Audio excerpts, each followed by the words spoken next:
7 মে অসমের 4 আসনে ভোট গ্রহণ। কি হবে 4 আসনের ফলাফল? মিত্রজোট না বিরোধী ঐক্য? কি আছে AIUDF এর ভাগ্যে? দেশের তৃতীয় পর্যায় হলেও অসমের শেষ পর্যায়, তাই শেষ লগ্নে অসমের 4 আসনে জয় নিশ্চিত করতে দিন রাত এক করছেন শাসক বিরোধীরা। সরভোগে ফণীভূষণ চৌধুরীর সমর্থনে বিশাল পদযাত্রা। নেতৃত্বে ছিলেন মন্ত্রী রঞ্জিত দাস। তার মতে জাতি বর্ণ ভাষা নির্বিশেষে সবাই এবার ভোট দেবেন ফণীভূষণ চৌধুরীকে। ফণীভূষণ চৌধুরী জয়ী হবেন 3 লক্ষ ভোটের ব্যবধানে। আজি সৰ্বগত সমগ্ৰ মানুহে ওলাই আহিছে ফণীভূষণ চৌধুৰী ডাঙৰীয়াক ভোট প্ৰদান কৰাৰ কাৰণে, আৰু তেওঁৰ সমৰ্থনত আজি পদযাত্ৰাত ওলাই আহিছে। আৰু এইকেইদিন যোৱাকালি অভূতপূৰ্ব অসমৰ ইতিহাস সৃষ্টি কৰি বৰপেটা ৰোডত যিসকল বঙালী ভাষী মানুহে 8,000 বঙালী ভাষী মানুহে হাতীত ভোট দিবলৈ ওলাই অহাটো আচলতে বহুত ডাঙৰ কথা। এইটো বরপেটা রোডেও বিশাল পদযাত্রা। এনডিএ প্রার্থী ফণীভূষণ চৌধুরীর হয়ে পদযাত্রায় অংশ নেন মন্ত্রী অতুল বরা। তিনি বলেন, ভোটের আগেই হতাশ হয়ে গেছে কংগ্রেস AIUDF। তেওঁলোক হতাশ হৈছে, তেওঁলোক নিৰাশ হৈছে, কাৰণ ৰাজ্যখনৰ সৰ্বত্ৰ যিদৰে NDA প্ৰাৰ্থীৰ সপক্ষে ঢৌ বুলিছে, এইটো স্পষ্ট হৈ পৰিছে যে কংগ্ৰেছ এবাৰ বিধ্বস্ত হ'ব, নিৰ্বাচন হ'ব দিয়ক। আৰু এটা কথা স্পষ্ট হৈছে যে এই নিৰ্বাচন উন্নয়নৰ সপক্ষে নিৰ্বাচন। এদিকে দক্ষিণ শালমারায় হিমন্ত বিশ্ব শর্মা ও বদরুদ্দিন আজমলকে আক্রমণ অখিল গগৈয়ের। তিনি বলেন, চাচা মামা গো ব্যাক। আজমল সংখ্যালঘুদের সবচেয়ে বড় শত্রু। অসমৰ সংখ্যালঘু সমাজৰ আটাইতকৈ ডাঙৰ বিট্ৰিয়াৰ বা বিশ্বাসঘাতক বা গাদ্দাৰ।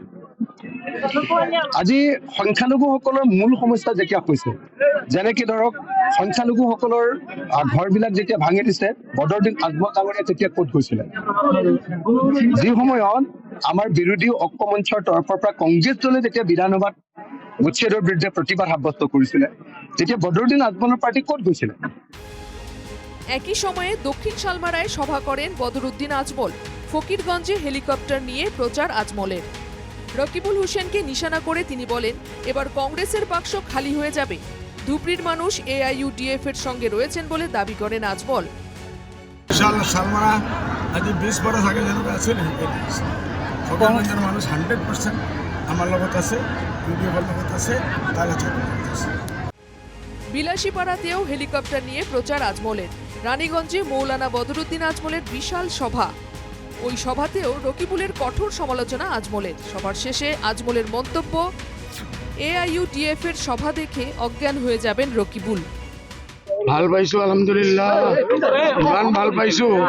এইসব আমার মিটিং চাই রকিবুল হোসেন ভেলছুন একদম সামাগরিত করে দমলব।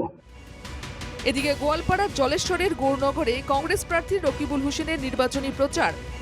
এই সভায় উপস্থিত ছিলেন অখিল গগৈ। সাম্প্রদায়িক দলগুলিকে ভোট দেবেন না। সভায় উপস্থিত জনতাকে শপথ পাঠ করালেন অখিল গগৈ। তার অভিযোগ, লুঙ্গি টুপির কথা বলে বিজেপিকে সহায়তা করছেন আজমল। সংখ্যালঘু ৰাইজে চিঞৰি চিঞৰি কৈছে যে মৌলানা বদৰুদ্দিন আজমল চাহেব এজন বিশ্বাসঘাতক, এজন গাদ্দাৰ, এজন বেইমান। বিজেপিয়ে যাতে সদায় ভোট পাব পাৰে, তাৰ কাৰণে সদায় নিৰ্বাচনৰ সময়ত সাম্প্ৰদায়িক বক্তব্য প্ৰদান কৰি কেতিয়াবা কয় যে লুঙি আৰু টুপিৰ চৰকাৰ হ'ব, আৰু কেতিয়াবা কয় যে নহয় মই যদি MP জিকো 420টা মাদ্ৰাছা বনাই দিম। এনেকুৱা ধৰণৰ সাম্প্ৰদায়িক বক্তব্য প্ৰদান কৰি সদায় বিজেপিক সহায় কৰি আহিছে। রাজনৈতিক তরজায় তুঙ্গে নির্বাচনী প্রচার। রবিবার শেষ হচ্ছে তৃতীয় দফার নির্বাচনী প্রচার। তাই শেষ লগ্নে জনমত আদায় করতে কোনো দলই পিছিয়ে নেই। বরপেটা ধুবড়িতে এবার কে শেষ হাসি হাসেন তাই এখন দেখার বিষয়। Bureau report, NKTV Bangla.